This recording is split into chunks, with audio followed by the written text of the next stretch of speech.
Saya itu terlahir, pada saat lahir orang tua saya sedang dalam kondisi ekonomi baik.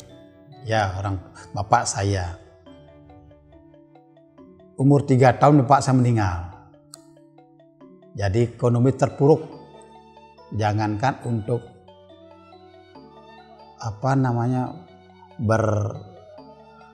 berholiday, makan aja kurang. Saya bersaudara 7, kemudian ketika ditinggal oleh bapak, ibu kan saya tidak kerja, otomatis tidak ada penghasilan apa-apa. Waktu umur 3 tahun itu saya kan tidak tahu apa-apa, tetapi ketika merasakan itu kan setelah sekolah SD, SMP, merasakan betul kondisi ekonomi yang betul-betul morat-marit. Tetapi waktu itu saya tidak pernah ada istilahnya untuk tidak berbuat. Saya sudah dari kecil berbuat untuk membantu orang tua. Maka ketika saya SD itu saya sudah terbiasa bekerja. Bekerja apakah sebagai penjual es keliling. Begitu juga ketika musim padi saya ikut ke sawah. Orang Bali bilang munuh namanya. Mengambil sisa-sisa padi yang tertinggal oleh pemotong padi itu. Karena ada yang tertinggal saya ambil. Sambil saya bawa es. Jadi kan saya bilang sekali kayuh 2 pulau terlampaui. Sudah terbiasa begitu. Ketika studi sudah mulai, kan liburan itu. Studi mulai saya masuk pagi. SD kembali. Kemudian siang pulang sekolah saya langsung ambil es, langsung bawa keranjang ke sawah. Itu sampai saya kerja yang seperti itu karena seiring dengan situasi dan kondisi. Dan itu habis musim padi ada musim kedelai. Saya lakoni juga hal yang sama, bawa es juga mengambil sisa-sisa kedelai yang ditinggal oleh tukang potongnya itu. Ada aja itu. Dah musim kedelai habis, musim pasca panen itu kan susah tuh uangnya. Kita tidak ada ke sawah, tidak ada. Olahraga, anak-anak olahraga. Saya olahraga ikut, main sepak bola, main apapun saya ikut. Dah itu olahraga tetap juga ada es.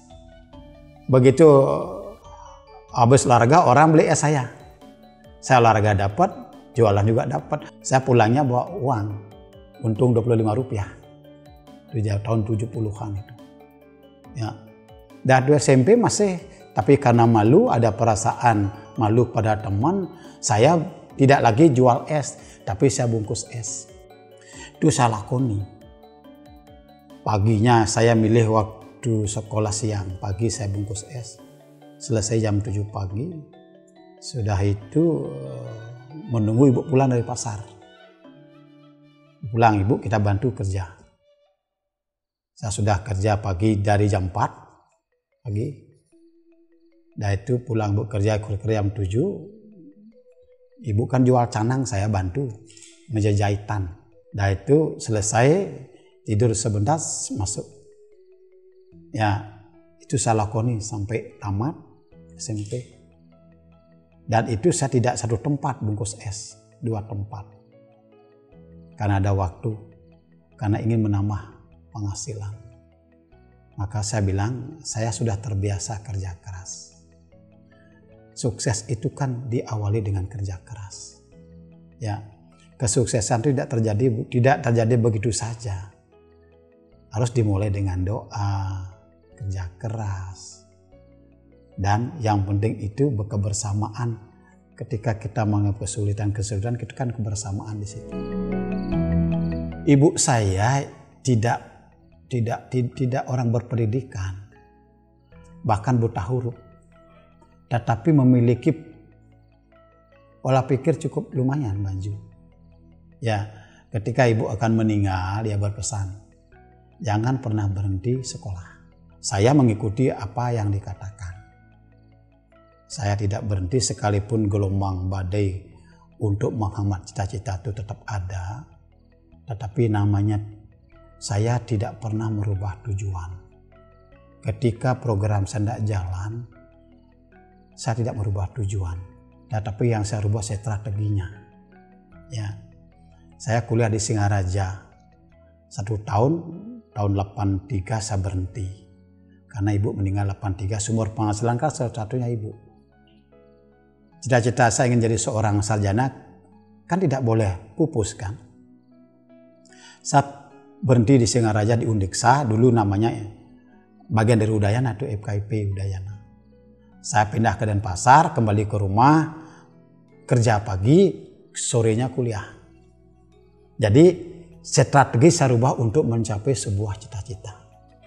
Saya bilang sama anak-anak, jangan pernah rubah tujuan Anda. Tapi rubahlah strateginya kalau memang terganggu, terhambat, terbentur dengan kegiatan lain. Saya bilang begitu.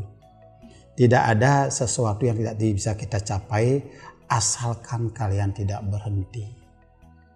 Selamat berapapun kalian melangkah,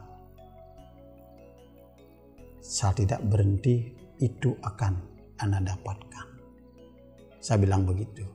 Ya, kegagalan itu terjadi apabila kalian berhenti mengejarnya. Itu kalimat-kalimat yang saya berikan kepada anak-anak saya. Tuhan tidak akan memberikan ujian kepada umatnya kalau umatnya tidak dianggap mampu. Tapi ujian yang saya dapatkan waktu masih tidak bisa bekerja, tidak bisa menghasilkan uang dan ingin jadi seorang sarjana. Kenapa saya mendapat ujian seperti itu? Nah, mungkin saya akan didewasakan oleh masalah-masalah kehidupan. Saya pikirnya seperti itu. Maka saya bilang, masalah yang akan mendewasakan kita. Ya, sepanjang kita mau bertindak, pasti akan muncul masalah. Karena bertindak itu kan kita sadari bahwa itu akan mengandung risiko. Tetapi lebih berisiko lagi ketika kita tidak bertindak. Karena bertindak bermuara pada 2 kemungkinan, berhasil atau gagal. Ketika gagal, jangan pernah berhenti. Gagal dalam hal-hal itu, teruslah.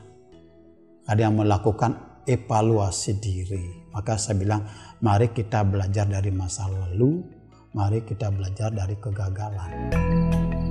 Ketika saya pindah ke Denpasar, saya berpikir, misi saya adalah pesan orang tua saya harus wujudkan. Orang tua tidak pernah minta apa-apa. Apa yang menjadi pesannya, itu yang mesti kita lakukan. Ambisi saya untuk menjadi seorang sarjana tidak terlepas dari. Kita tidak bisa membanggakan orang tua. Makanya merawat orang tua itu penting. Merawat orang tua itu saat hidup. Ikuti aturan perintahnya. Sepanjang itu positif. Ketika salah kita luruskan. Itu bagi saya. Tidak boleh berani melawan orang tua. Melawan orang tua, maka kita tidak akan pernah menemukan jalan sukses.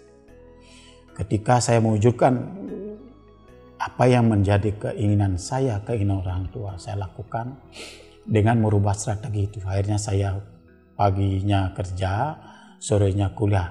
Ketika kuliah, saya tidak pernah berpikir untuk berhenti di tengah jalan. Tidak pernah terpikirkan sama sekalipun hambatannya luar biasa. Di dalam perkuliahan itu, faktor utama kan semangat saya pikir. Semangat adalah modal awal. Modal dari sebuah perjuangan. Di mana ada kemauan, di situ ada jalan. Maka ketika saya mau semangat tidak bisa dipadamkan begitu, karena misi juga orang tua, saya akan melakukan hal-hal yang menunjang, hal-hal yang berkaitan dengan itu. Bagaimana saya harus mewujudkan mimpi itu ya? Itulah yang harus lakukan. Membagi waktu, membagi uang, ya, untuk adik kuliah, studinya, untuk saya studinya, untuk makan. Di sini untuk kuliah berbenturnya di sini. uang tidak ada sekarang. Saya bagaimana supaya uang ada dengan gaji seperti itu? Inilah saya bilang tantangannya. Maka saya rubah lagi. Uang yang ada tidak boleh sepenuhnya untuk makan, tapi studi adik dan saya harus ada, harus berlanjut. Maka saya bilang memanage diri, memanage keuangan sangat, memanage waktu. Itu saya lakukan dan itu ternyata berhasil. Adik saya juga studi sampai di perguruan tinggi, sayangnya dia tidak melanjutkan ke tingkat sarjana, tapi tingkat diploma pariwisata. Saya lanjut ke S1. Saya selesai, tidak bisa mengajak orang tua wisuda, kakak perempuan saya ajak semua. Ya gini juga teringat.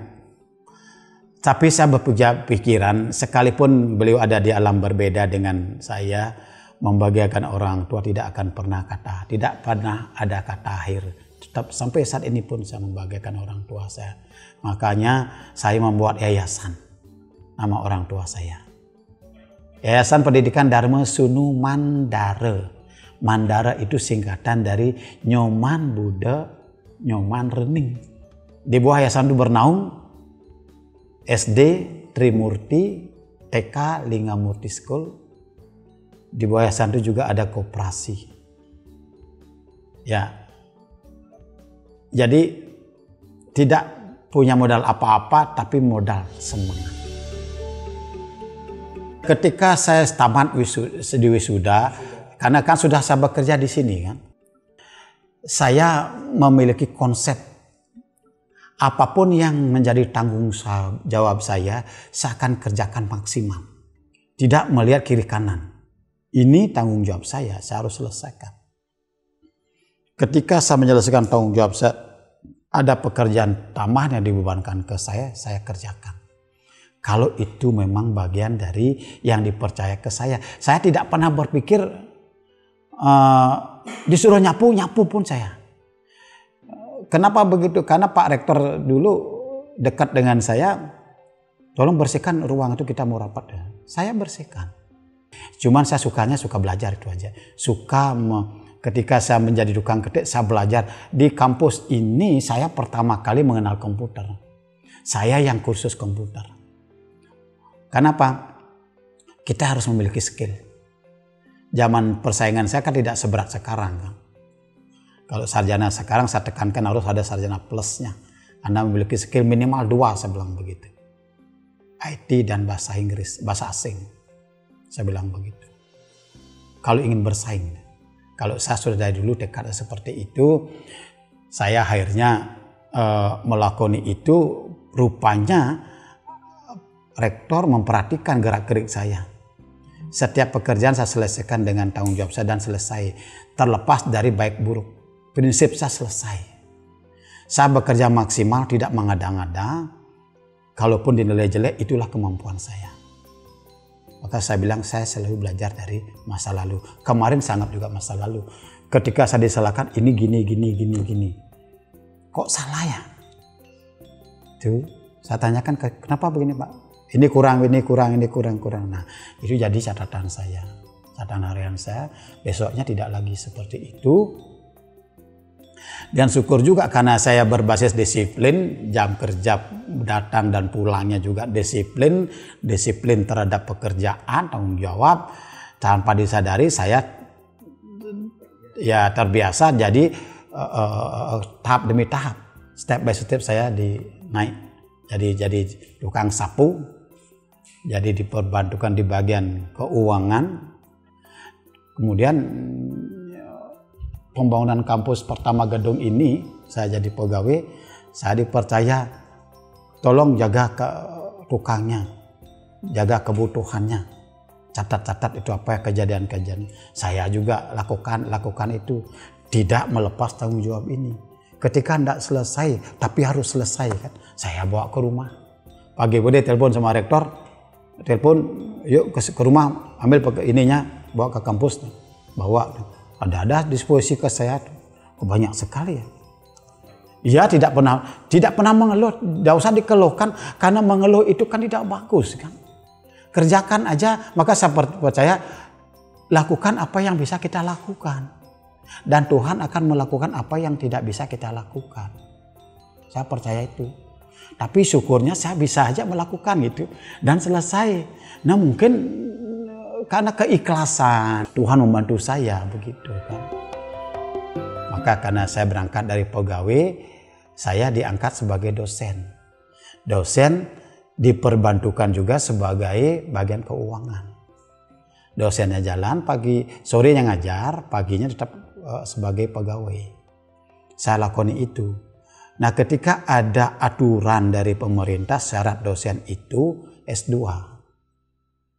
Saya minta izin sama rektor. Pak, saya mau melanjutkan. Mau melanjutkan, suka. Maka saya melamar S2 di Udayana. Melamar sekaligus beasiswa. Saya tidak lulus sebagai mahasiswa S2 tapi tidak dibiayai, tidak dapat beasiswa, tidak dibiayai pemerintah. Pak, saya tidak lulus beasiswanya tapi saya lulus sebagai mahasiswa magister. Terus bagaimana? Saya lanjut. Mudah-mudahan saya bisa mengatur keuangan saya. Ya, saya lanjut. Yang namanya sudah ikhlas-ikhlas saja, dalam pertengahan jalan saya dipanggil, kamu dapat beasiswa, saya gitu kan. Masa dapat ya? Ya, tidak terpikirkan lagi beasiswa. Tahun semester pertama, semester kedua saya sudah dibiayai pemerintah. Saya hanya keluar uang satu semester saja. Dapat beasiswa, saya lanjut. Memang tidak terpikirkan, tidak melanjutkan. Sebisa-bisanya. Saya lakoni itu, dan saya waktu itu juga saya kan bilang saya suka sekali belajar sesuatu yang baru, yang bisa pikir, yang bersifat positif. Dalam proses saya jadi dosen itu, saya menambah skill saya menjadi belajar menari gitu. Belajarlah saya menari dari tarian, orang Bali bilang namanya tari arje, tradisional, tari klasik. Itu saya belajar. Nah pada saat saya kuliah S2 saya nari juga. Malamnya saya nari, tapi pada awal menari tidak terpikirkan untuk mendapatkan upah. Nah, hanya untuk mencari teman dan ngayah. Saya ngayah nari ke pura-pura keliling Bali itu tanpa menerima sasari. 1 tahun. Tidak berpikir. Tiba-tiba ada orang mencari saya, Pak, saya mau upah harga ini. Berapa? Loh, kok upah ya? Langsung saya menghimpun teman-teman, kita buat yuk organisasi nama Arja. Kita cari nama yang klasik, kumpul di rumah saya. Lahirlah nama Arja Muani Coblong Pamor. Ada kaitannya dengan Koperasi Coblong Pamor itu ya. Setelah itu saya studi jalan, pentas juga malam-malam jalan. Pentas seni itu yang membawa inspirasi luar biasa. Saya mencari judul tesis itu juga di panggung. Saya berpikir, apa ya tesisnya? Kok saya susah sekali mendapat, karena sudah semester 3 kan, harus itu sekarang. Langsung, kenapa enggak wacana sastra budaya ini diangkat? Dari situ kan. Paginya saya bangun, langsung menghadap Kaprodi, menyampaikan judul ini. Pak Prof Bawo, Pak, saya judulnya peristiwa bahasa yang terjadi dalam suatu pertunjukan. Bagus, kalian Pak kan juga praktisi di bidang seni itu kan? Ya, setuju. Pulang langsung buat proposal. Ya, seperti air mengalir. Membuat itu karena sudah bidang kita, seperti air mengalir. Banyak inspirasi datang. Ngetik gini aja muncul idenya. Selesai, maju tesis. Nah lucu, pada saat itu selesai ujian saya diberikan nilai, semua penguji ngasih saya nilai A waktu itu. Padahal teman-teman saya kan hebat-hebat dari 10 orang itu. Yang 10 orang 10 angkatan tuh. Saya kaget juga kok dikasih A ya. Dan kaget pertama, kaget kedua, Saudara Soeharto saya digitukan. Anda lulus dengan nilai A. Saya merekomendasi Pak untuk lanjut ke S3 dengan beasiswa tanpa seleksi. Kaget juga, kok beasiswa tanpa seleksi. Orang cari beasiswa kan seleksi. S3 itu kan biayanya tinggi. Apakah ini bagian dari seni yang saya lakoni? Saya lanjut S3. Itu ya. Nah, singkat cerita proses itu jalan seperti air mengalir juga. Maju, ujian terbuka. Apa yang saya rencanakan kok jalan gitu aja. Saya herannya di situ. Saya ingin tamat tahun 2009 ini. Ketika bimbingan selesai, mendaftar ujian, ditolak. Pak, enggak bisa, 2009 udah penuh. 2009 Desember saya mendaftar. Tanggal, oh gitu ya, kena lah saya SPP lagi nih. Karena karena SPP itu kan 3 tahun. Ya. Saya pulang gitu saja. Selalu berdoa saya, kenapa kok Tiang tidak bisa ya ujian 2 Desember ini, berarti kan 2010 baru pulang. 2 hari berikutnya telepon dari pegawai, Pak Soeharto, Pak bisa maju, loh kok bisa, ada yang mundur gitu. Saya dikasih, ada yang mundur 1 karena halangan keluarga. Pak yang maju ya, siap. Siap Pak, ujian siap. Pak siapkan ini, siap. Langsung saya mempersiapkan diri, tanggal 17 Desember saya ujian. Selesai ujian, Februari wisuda. Ya. Setelah wisuda saya ditanya, habis setelah sudah jadi dokter, apa yang program berikutnya? Saya ingin mengasuh anak dulu, karena anak lama saya tinggalkan. Tanpa disadari saya kembali ke kampus. Melakoni saya WR2-nya itu. Saya cuti WR2 setahun. Karena tidak bisa menyusun dan kalau kita masih aktif. Tidak bisa itu. Mohon izin sama rektor cuti. Setelah itu saya masuk kembali Februari, Maret, sampai Agustus, proses sampai Agustus itu Pak Rektor sakit tangan. Tiba-tiba aja sakitnya gitu. Masuk keluar rumah sakit. Akhirnya Agustus beliau meninggal. Saya kan Agustus 2010 beliau meninggal. Saya kan Februari 2010 selesai di wisuda sebagai seorang dokter. Tahu-taunya begitu, karena ini emergensi, rektor harus segera ada, yayasan manggil saya. Itu ceritanya. Rektor yayasan itu dekat juga dengan saya, dalam arti kalimatnya sederhana, panggil dia pakai Desu.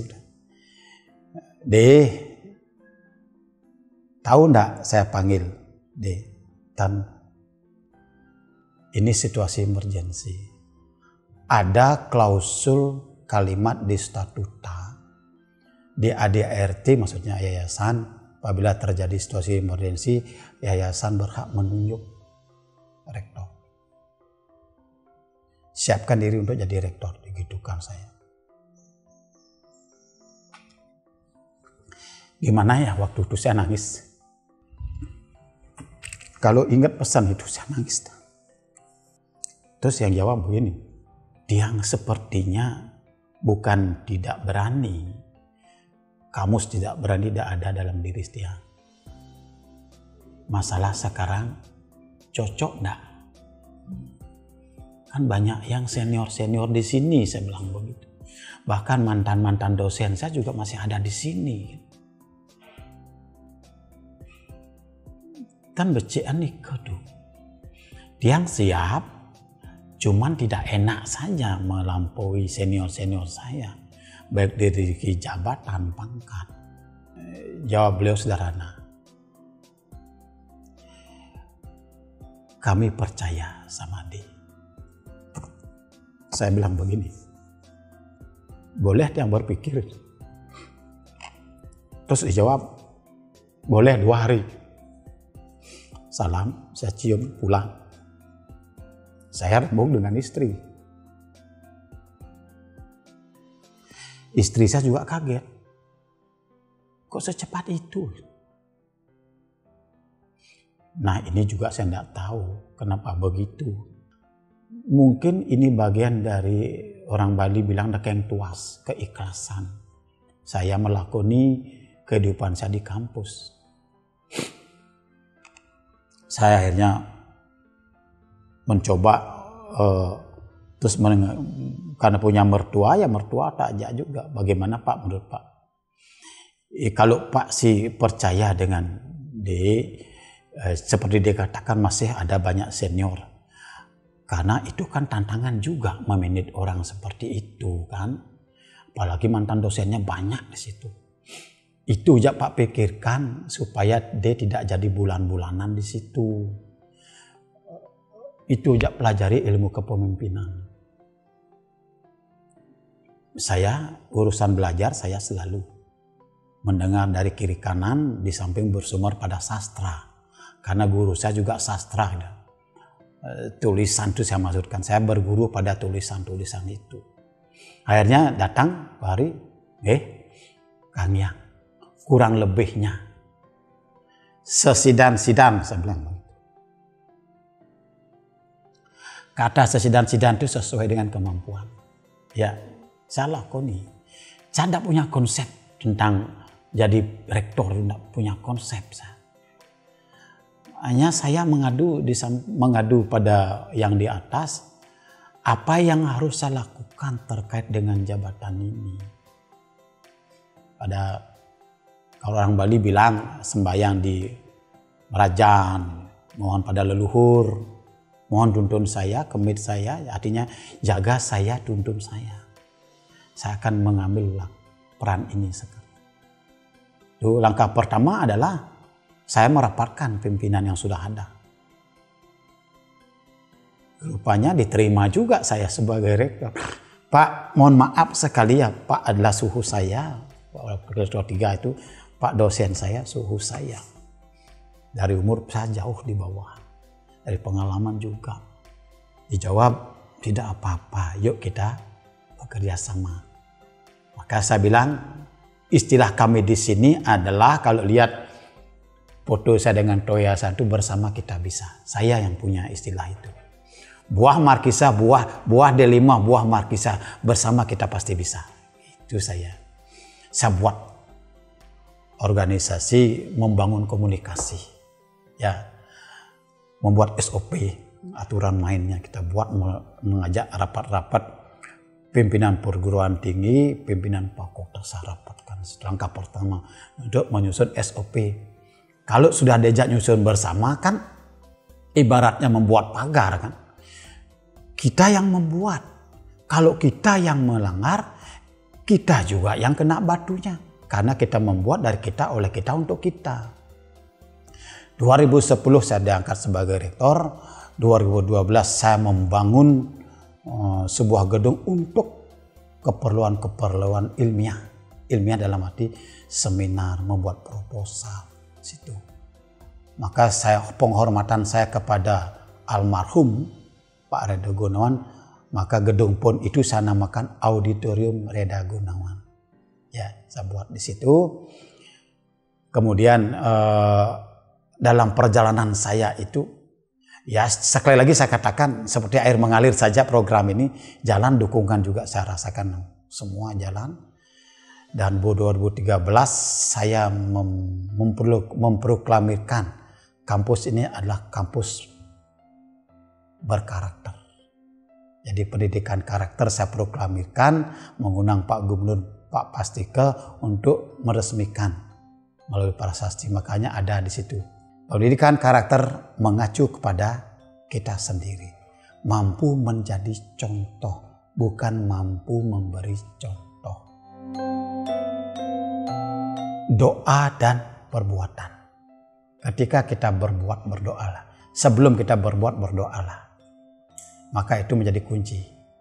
Berjuang sekuat tenaga, tetapi jangan lupa berdoalah wahai kaum manusia. Ada lagu itu kan. Jangan berpikir kalau kita mau mendengar, menyimak, karena sumber ilmu pengetahuan kan dua, membaca dan menyimak kan. Ketika kita mendengar lagu, dengarkan syairnya. Ya, ketika kita membaca, cari tali merah, cari inti dari apa yang kita baca. Terapkan itu kalau itu baik, cocoklah dengan kita. Maka ada filterisasi.